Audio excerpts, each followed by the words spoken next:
I've been watching what's been going on out in LA with the fires, and I'm just watching in horror.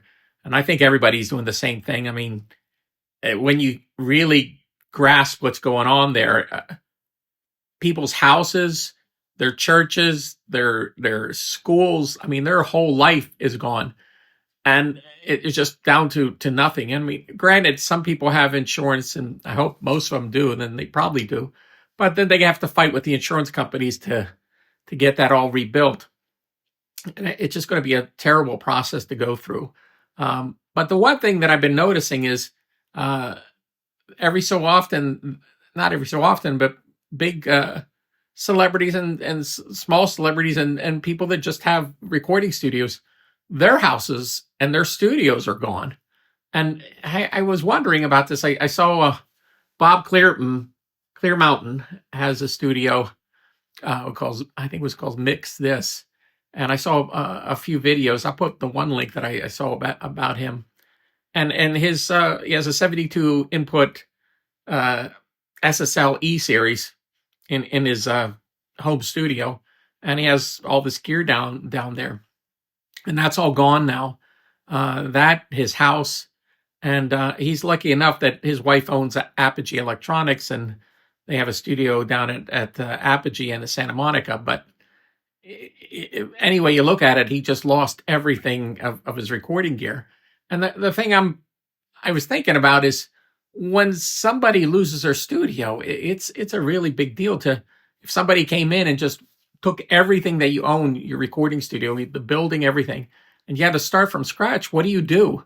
Because I was looking at his interview. The person interviewing him was asking him about different pieces of gear, and certain things he kind of came across that took care of certain problems, certain things that he had, and he used them every so often, but not much. And when you're in a position that you don't really have to sell gear, I mean, you're doing okay. You kind of accumulate things over time, and your studio slowly becomes full of gear that you're not using as much. And he even says he's been using a lot more plugins than he's been using hardware, even though he loves that SSL console, and he's developing his own plugins. And I was thinking, geez, what is he going to do when he wants to put his studio back together? I mean, granted, he has the one in Santa Monica, but will he go and find all the hardware that he had, even though he wasn't really using it anymore? It's kind of a question that was going through my mind. And I'm just wondering about other studios too, because it's not just a bunch of gear in a room. Over years, you kind of figure out which pieces of gear give you that sound that you want, and which guitar amplifier, and where you place the microphones in certain parts of the room that you got that great sound. And it becomes kind of like an old set of jeans that you put on, and they fit perfectly. You just walk in that studio and you know how to get work done, right away. And if that's all taken away from you, through these fires, what do you do? I mean, do you take a whole list of gear and go to your pro audio dealer and say, this is what I want? Because even those big SSLs, I mean, they're really old now. They're from the 80s, and finding techs that can take care of them is getting harder and harder. And it's a delicate balance to get everything working perfectly all the time. I mean, some of these guys can have techs on staff, to take care of them, but that's expensive, and it's not everybody can do that. And then, being as old as they are, finding the parts for them. So does he go out, Bob Clare, I'm talking about now, would he go out and buy another console, or is he going to go and, think about other ways of doing it? And even other people with their studios, how are they going to go about doing it? Or do they kind of just say, I'm just going to scale it down and just figure out what I absolutely need?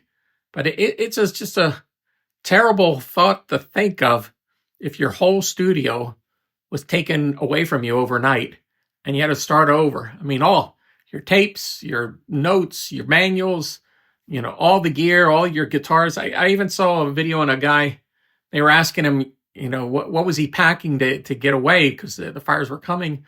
And all the guitars he said, I can't take any of the guitars. I don't have the room.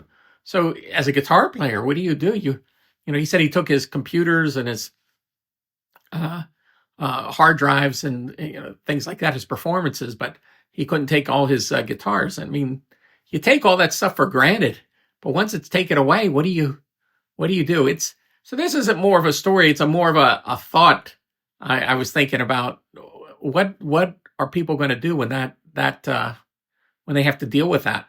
So, and a lot of these people, their livelihood depends on it. They need that gear to get things done, and some of it is as easy if you have the money to go buy it and get another one. But some of them, they're very specialized and they had a certain sound. And even if you lined up 10 of them, they all sound different because, they're older pieces.